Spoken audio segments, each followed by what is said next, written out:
Ya, we are back. Oke, masih bersama saya Ridi Sahri dan tentunya Kak Bece, seorang yang Masya Allah sangat produktif. Kita masih banyak nih yang perlu kita tahu dari beliau. Oke Kak, ini sangat menarik yang berhubungan dengan kehidupan di luar negeri, terutama cultural diversity, cultural exchange. Iya. Tapi sebelum kita mengorek lebih jauh lagi, kita simpan aja dulu. Kita Iya. melangkah ke hal yang lain nih Kak. Nah, kita kembali lagi ke kelompok-kelompok aktivitas Iya. seperti organisasi, komunitas, sanggar atau mungkin tempat pelatihan atau kursus dan sebagainya. Kalau boleh tahu nggak Kak, dilanjutkan yang tadi, boleh.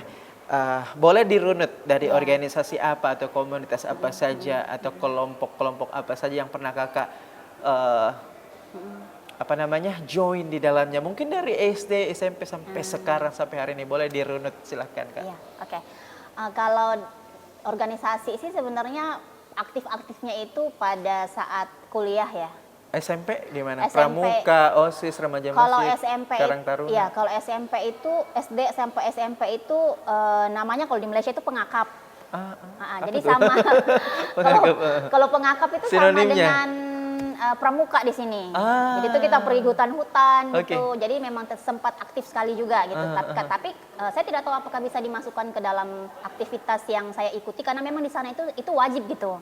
Wajib bagi anak-anak sekolahnya. OSIS gimana? Kalau OSIS sempat waktu SMP kalau nggak salah sempat aktif jadi Bahasanya OSIS. apa kalau di sana? Di sana itu apa ya? Saya agak-agak lupa karena sudah lumayan lama. Tapi semacam OSIS juga gitu. Tapi bahasanya beda pasti kayaknya. Beda, sangat beda gitu. Iya, iya. Lupa saya namanya. Nah, setelah itu waktu SMA di Bone itu saya tidak terlalu aktif di kegiatan organisasi. Itu kenapa? Karena kan lagi sibuk mau ujian ini ya, akhir. Kalau SMA itu kan kita ada ujian apa sih namanya? Ujian Ujian akhir iya, sekolah, ujian nasional. Ujian nasional. Nah, karena sibuk seperti itu, saya tidak aktif gitu. Jadi saya lebih fokus untuk belajar. Nah, tapi Emang dari dulu suka belajar kayaknya? iya sih dari dulu. Memang Oke. passionnya sih memang pokoknya. Masya Allah. Silakan dilanjutkan. Iya. Kemudian waktu SMA kuliah nih. Kuliah inilah yang saya kemudian menemukan gitu passion bahwa memang sih saya sukanya bersosial gitu dan kemudian bagaimana apa yang saya punya gitu bisa memberi kontribusi gitu terhadap di mana saya berada di tempat saya belajar waktu itu dan mungkin di tempat saya tinggal juga seperti itu. Akhirnya waktu di S1 itu kan kalau secara internal kampus itu banyak sekali organisasi-organisasi yang coba ngait-ngait gitu, istilahnya anggota baru. Rekrut gitu. Gitu. Sempatlah kemarin sebenarnya di PMI, kemudian PMI, apalagi? tapi tidak lama gitu, kemudian masuk di HMI. Kemudian apalagi? saya aktif di Kohati. Kohati itu adalah bukan sayap ya, tapi dia itu adalah cabangnya, tapi yang perempuannya gitu kalau di HMI. Kalau di Muhammadiyah itu Asia, dia ya? Imawati, Ya, bisa. Asia, Asia. kayak gitu-gitu ya? Kemudian kalau di HM itu itunya, di Kohati namanya. Oke. Setelah itu aktif di Porhati. Nah, Porhati ini yang seniornya gitu, kalau dia yang perempuan-perempuannya masuk di forum nasional gitu. Kemudian setelah selesai di situ, waktu di Australia itu saya aktif di organisasi itu pelajar, ikatan pelajar dan mahasiswa, ikatan pelajar PPIA. Pelajar, pokoknya Perhimpunan Pelajar Indonesia di Australia. Jadi PPIA Australia saya aktif di situ. Kalau tidak salah sih sebagai ketua bidang kajian. Kalau nggak salah waktu itu. Kemudian saya juga aktif menjadi salah satu yang terlibat aktif di pemilu 2004 waktu itu.